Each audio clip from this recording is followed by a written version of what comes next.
Hello guys, hello Africa, hello people, welcome once again to my videos on the Business in Africa YouTube channel, and I'm so excited to be here again talking to you people. Some few months back, I posted a video about starting a provision store in Cameroon, of course, and I also said that that can be applicable anywhere in Africa, right? So if you're watching me from anywhere in Africa, hey, let me know from where you're watching from, and that video is going to be here somewhere. Just check up here somewhere, and you're going to find that video and you can actually click and watch it. So a lot of people came asking me that how much capital do they need to start. Now, starting a business like that one, you probably just need to do a small financial model, to guide you get started. So that's what I'll be talking about in this video today: the startup capital you need to start a small provision store. But there's also something I'll need to tell you before I get started, that it will all depend on how much budget you have, like how much financing you have, and how big you also want to start. So this video will just be some kind of like a small provision store, but you can replace the figures to fit the kind of big business that you have. Okay, now the first thing we want to do is Please don't go away. Keep watching. Hi, my name is Rofo Chifo, and thank you so much for watching.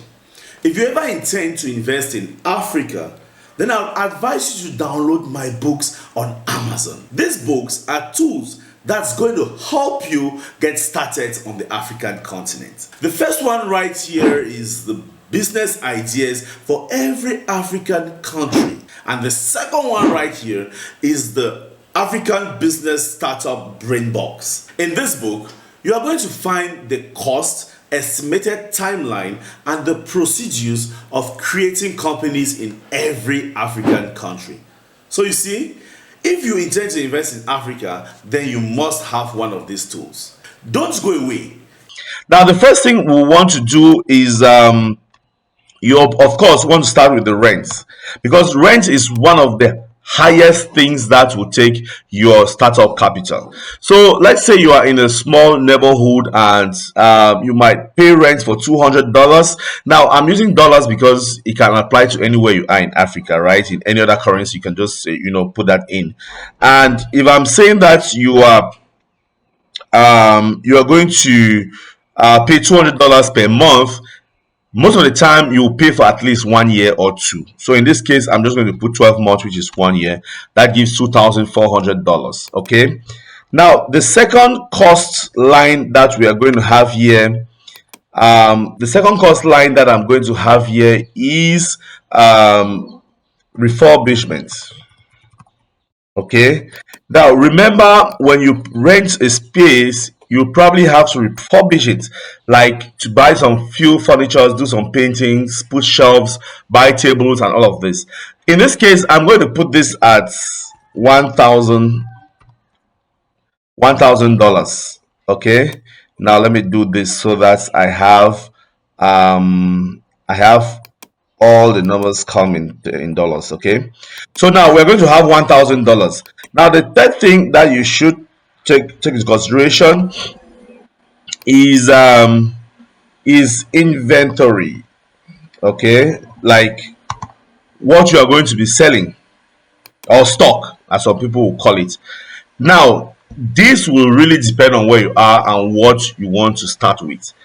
A lot of people come to me and ask me, hey, what are the things that they should buy for their provision store? Say, I don't know where you are, so you will have to do some research around, your area or your neighborhood to find out the things that are fast moving. But generally, there are some categories of things that are like you must have in your provision store. For example, like breakfast things.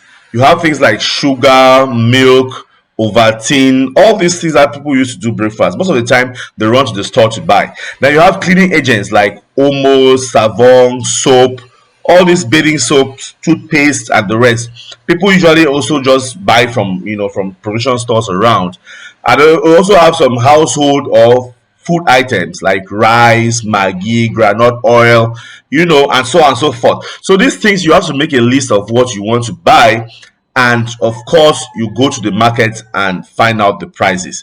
But I'm just going to put an amount here based on the fact that this is a small business or a small professional store that we want to start. So for me, I'll just put $2,000. Okay, but you can adjust this figure based on what you find. Another strategy is that you can go out there and make friends with people, or with these people who sell in the stores around you, and just ask them. Some of them might be open to you if you're friends to them, and they'll tell you what are the things that really are quick consumer goods that go out. Okay, now the fourth thing you want to also figure in is the fourth thing that you want to figure in is salesperson salary. Okay, now if you're not the one that's going to be running your business at the beginning, then you might just want to hire one person that's going to be your salesperson.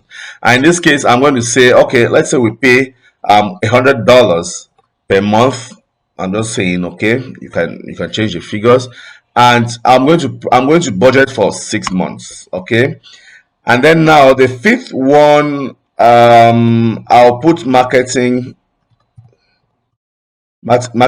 costs. Like, you might want to spend some small money on marketing, do some flyers and advertise to people around you, that so that they can know that you have a provincial store. So let me put just $200.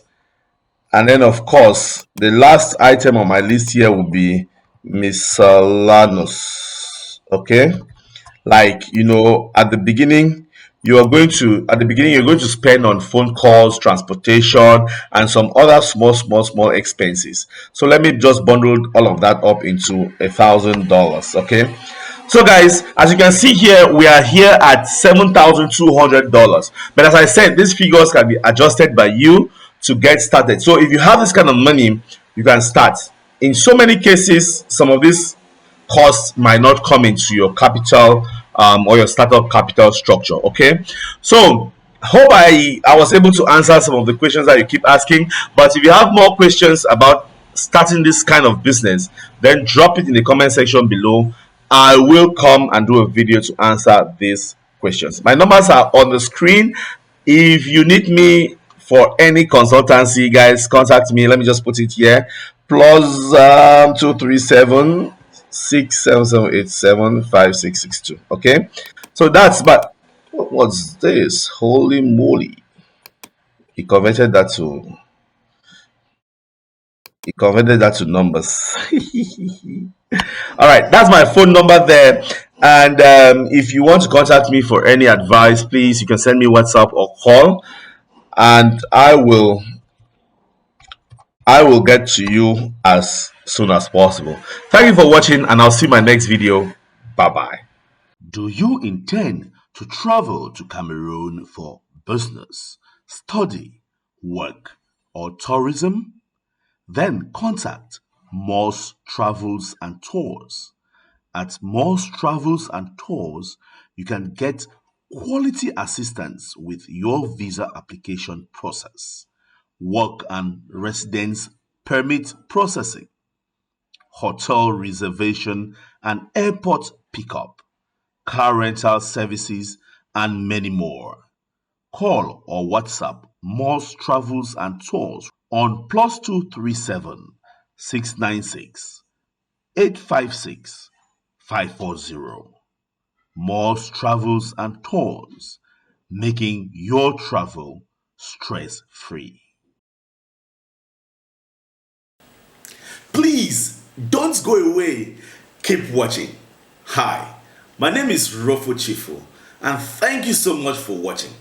If you ever intend to invest in Africa, then I'll advise you to download my books on Amazon. These books are tools that's going to help you get started on the African continent. The first one right here is the business ideas for every African country. And the second one right here is the African business startup BRAINBOX. In this book, you are going to find the cost, estimated timeline, and the procedures of creating companies in every African country. So you see, if you intend to invest in Africa, then you must have one of these tools. Don't go away. Keep watching the Business in Africa YouTube channel.